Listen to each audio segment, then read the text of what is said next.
Thank you so much for joining me today on Just Praise Him Radio. I'm your host, Glynda Lomax, and my job is to inspire you to a closer walk with Christ. Now here's the show. I plan to make a new intro and outro with my new address, y'all, but I have not been able to find good music for it that does not require $150 or more for the licensing fee, plus the cost of the music. And JPH is just not going to pay that. That's ridiculous. So I may just have to speak the intro, outro each time without music. Hopefully it doesn't sound too bad this way. Well, I had a podcast for y'all this week, but I had so many things come up, not good ones, so many bad things come up that I did not get it finished. But I think you'll like it when I do. This cold weather is a real shock where I am, and I cannot believe how difficult it is to stay warm, even with central heat. I'm really concerned for you guys up north, but I guess you're used to it, but still. It seems like, after rereading the word, that this could be the intense winter that we were warned about, and maybe even the deadly winter.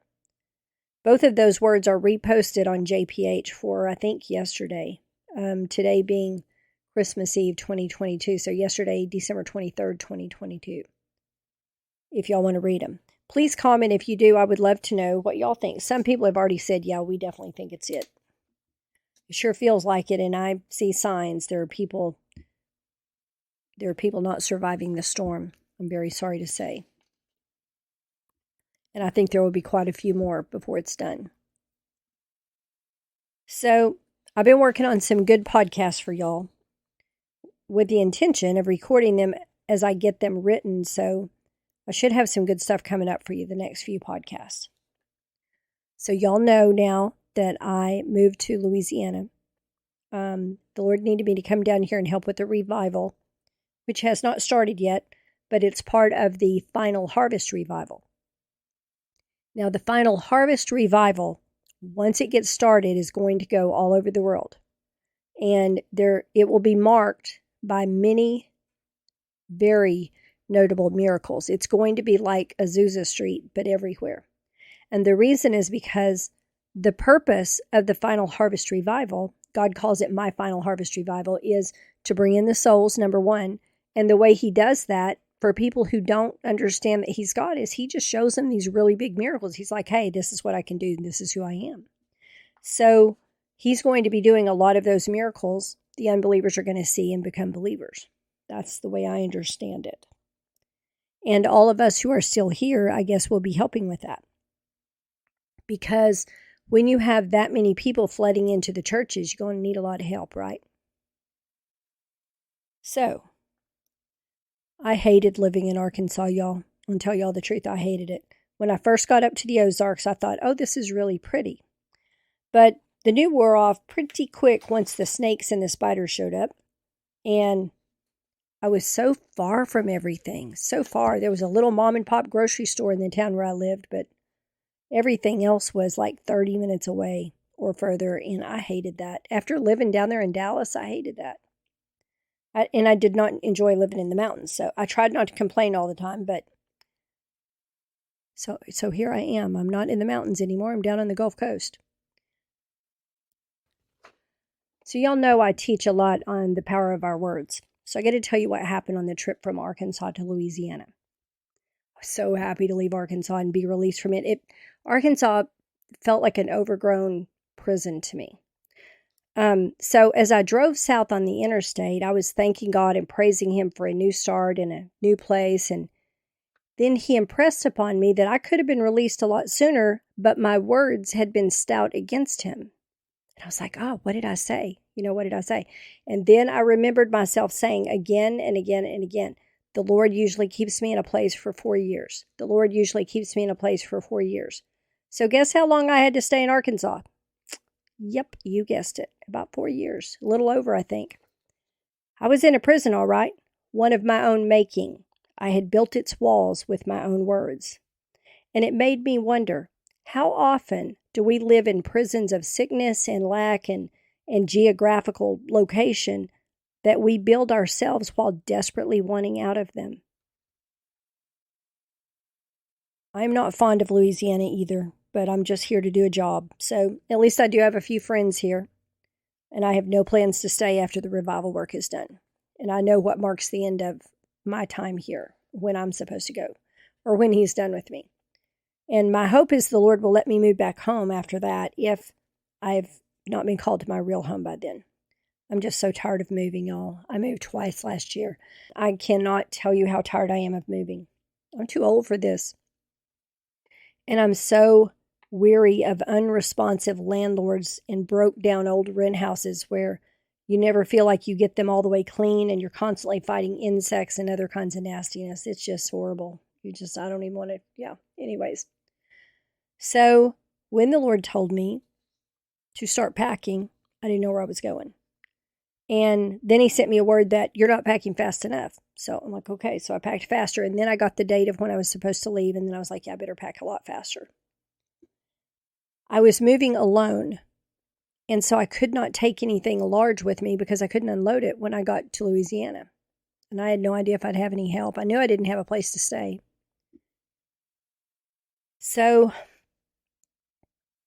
I gave away all my furniture before I moved because I couldn't do anything else. I wasn't going to put it in a storage and pay for a storage because I had no plans to go back to Arkansas for sure. And I couldn't take it with me. All I pulled was like a little 5x8 trailer, and the JPH stuff filled up most of that because I have 2 4-drawer filing cabinets and I keep all the stuff in there. And that filled up most of it. That and the other, equipment for the JPH with printers and different stuff like the tables and stuff like that. I don't have a big desk or anything. And so I'm like, okay, there's not a lot else going to fit in there. And I put stuff in the back of my truck, what I could. And I couldn't bring a whole lot. I was able to bring my clothes, most of my clothes and, my dogs, and a little bit of their stuff. And that was it. Most of the rest of it stayed. I went through my dishes and I took like 2 plates, 2 glasses. That's all you can do. If you can't take it all, you just take what you can. So I gave up a lot on this move. I give up stuff every time I move, but I gave up a lot for this move. I gave up furniture I did not want to give up. I had a beautiful couch I had bought in 2013, and I miss my couch. I don't have a place to put my couch, but I do miss my couch. But I gave it to a friend who was in need, so I know it's gone to, good purpose, but mostly I miss that. And I had 2 antique trunks that I bought in 1990, and I miss those, but, it is what it is. You can't, you have to make choices when you work for God, and when you are called to do His will. It seems like every time you turn around, you're being faced with a choice, and you have to lay things down, and you have to lay things down of the world so that you can pick up things of spiritual consequence. Anyway, I don't want to mope and whine about what I've given up. It is what it is. But just for those of you who are called to work for the Lord, just be aware that you'll be laying down some stuff. The anointing's free, but it's going to cost you everything you got before it's over. Okay, so I have been planning to make an actual video for y'all that I'm actually in. I haven't done one since I put out the Deadly Winter Word, I think, in 2019. But if I can ever stop moving around long enough that I can unpack my camcorder, maybe I can get that done. But I am planning one. It's just not done yet. I'm sorry. I am trying. And the other reason I'm trying not to complain is the Lord let me know this week that complaining is unbelief. And I thought, I did not know that. Did y'all know that? I did not know that. So we know the economic crash is coming. I know y'all are thinking about that because I think about it too. And I haven't really seen anything new about that. I think I shared with you already everything that I'd seen in the past about it. It's not going to be fun. It's going to be worse than the Great Depression. But I do believe that He said that those of His children who are obedient, they don't have to be concerned about what's coming because He's going to take care of them.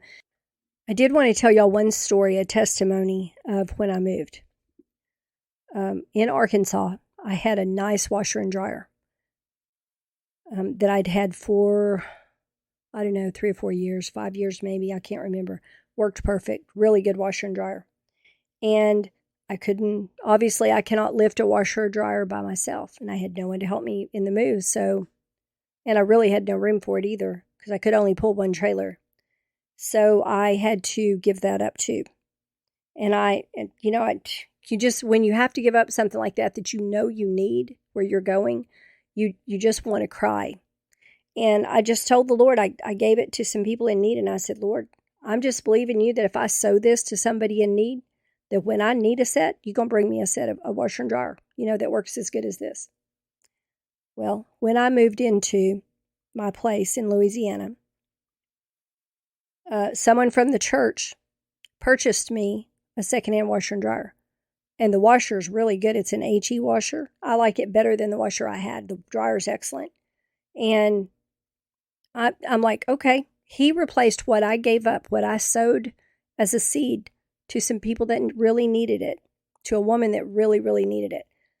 Because I gave that up and sowed it as a seed to someone in need, he gave me back better than what I had. And I have seen him do this before, so this must be a spiritual law. He doesn't just bring you back what you had, he brings you back better than what you had. And there was a time, back when I was married to my children's father, that we fell on hard times, real hard times. Hard enough times that we had to put our stuff out in the front yard and sell it to get gas money to go from the Texas coast up to Princeton, where my mom and dad were, to try to find work because we just couldn't stay working. We were in a resort area near Galveston, and there was no work. It was off season, and there was no work. And, we didn't know about any of that stuff then. So we had to get north because we were fixing to starve. So we put what we had out in the front yard and basically held a little garage sale. And when I went in the house to do something, and I didn't know it, my husband, because he was worried about having enough gas money and worried about, I'm sure, the condition of our little beat-up Toyota Celica that we had then. It was terrible, y'all. If you could see a picture of that. It was primer gray, bashed in on the side, but it ran okay. It ran if you could keep it running when the carburetor wasn't too good. But we had it for over a year, and it did all right. And that's what we drove through Texas. And it wasn't big enough to take anything with us. So we weren't going to be able to take anything anyway. But he put my old sewing machine that I had bought for a little or nothing out there, and he put my handmade Christmas ornaments out there. I had some hand needle-pointed Christmas ornaments out there and sold them. And, he saw them. He knew that they were worth more than what we had to sell because we didn't own anything. We owned nothing. We were so poor. And he was I realized I was really upset when it happened, but I realized later, I was like, no, he was worried about us making that trip, and he was worried about us. We didn't have cell phones back then. We had no family that had enough money that could have even come and got us if we broke down. So he was trying to take care of us. And I didn't know right away about the ornaments. I did know about the sewing machine, and I was really upset, but I was like, well, there's nothing I can do. It's sold, and, he got $20 out of it or whatever, and that's all we could do. So I just believed God. I didn't even walk with God back then, but I just believed that, when I needed another one, somehow I'd be able to get one. Years later, many, many years later, I don't even remember how many years it was, because we were already divorced, and we divorced in 87 or 88, somewhere in there. Years later, when I needed a sewing machine, I was able to buy a secondhand sewing machine for not very much money that was 50 times better than the one I lost.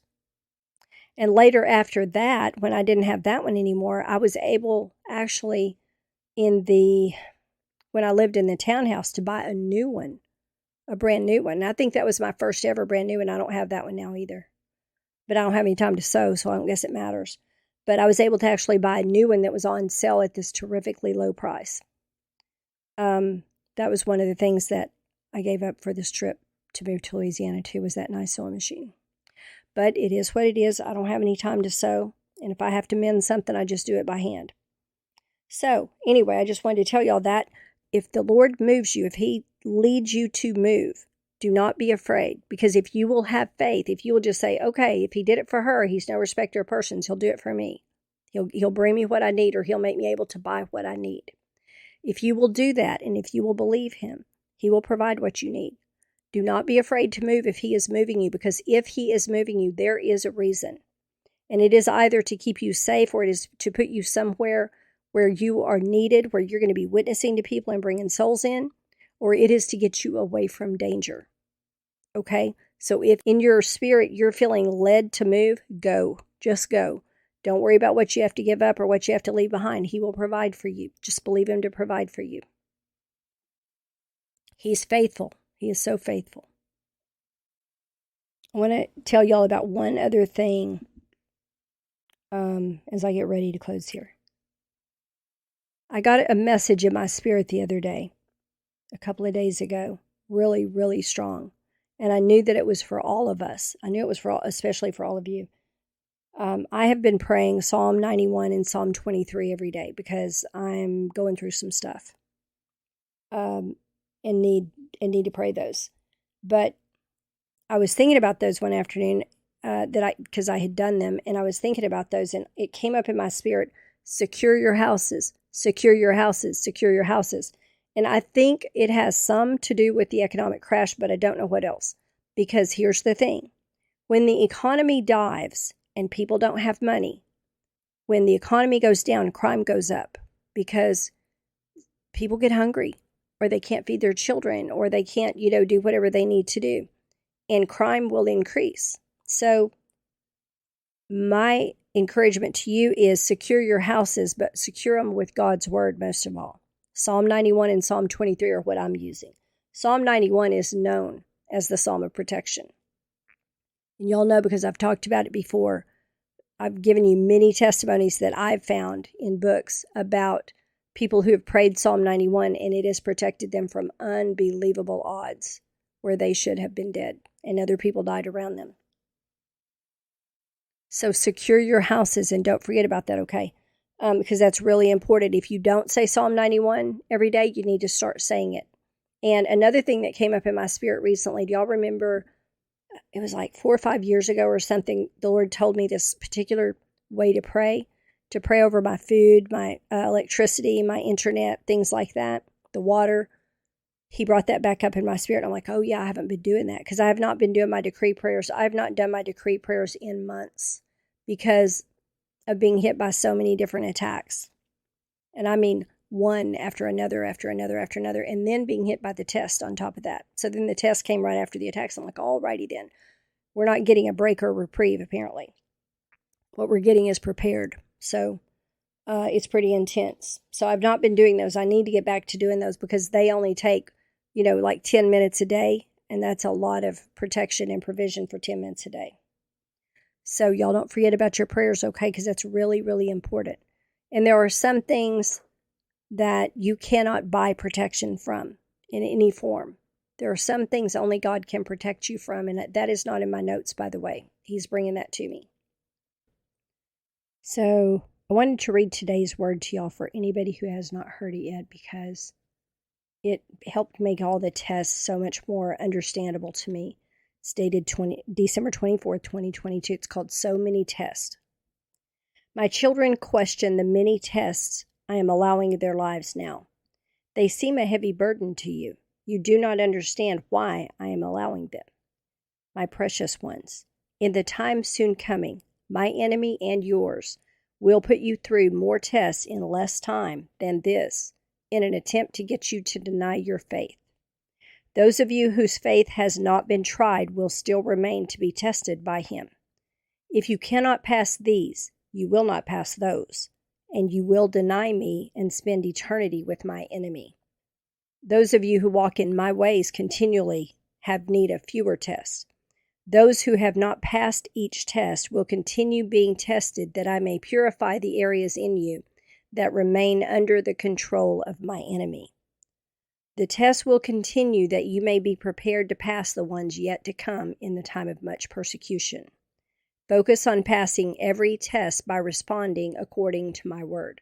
That's the key, is the last line. To focus on passing each test so you don't have to retake them. You just respond to each thing that happens to you according to his word. And that is easier said than done. Can I just say that? Because one of the things that happens when you're being tested is you're usually under pressure before the test hits, especially if you're already in testing. So I just wanted to read that because I want to remind y'all of this illustration that I read podcast before last. This was sent to me by my friend Molly we were emailing back and forth about the intense testing that was going on, and she emailed back to me and she said, I think a very good analogy for the unending, intense spiritual attacks is to liken it to how a diamond is formed. Diamonds are formed under extreme pressure and intense heat, taking ordinary carbon and turning it into a diamond, the hardest substance in the world. Only another diamond can scratch a diamond. God is creating an army of believers who are so strong, they're going to be scratch resistant to the enemy, impervious and unyielding to the demonic onslaught that is coming. I think she's right. I really think she's right. So I wanted to share that again because I think that is such a good analogy. I do truly hope all of you have a very lovely and blessed holiday season and that you have family with you to love on and enjoy. The holidays are so bleak when you're alone. If you know somebody that's alone, it's really good if you can reach out to them. I pray that you're staying warm and well and looking forward to the new year. May the Lord our God bless you and keep you well and safe in all you do, everywhere you go. Happy Christmas, everyone, whether you celebrate Christmas or not. Thank you so much for tuning in to Just Praise Him Radio today. You can contact me by mail at my new address, JPH Inc., Glynda Lomax, P.O. Box 239, Turkey Creek, Louisiana, 70585, or by email at jphtoday@gmail.com. JPH is not affiliated with any nonprofit organization, church, or denomination.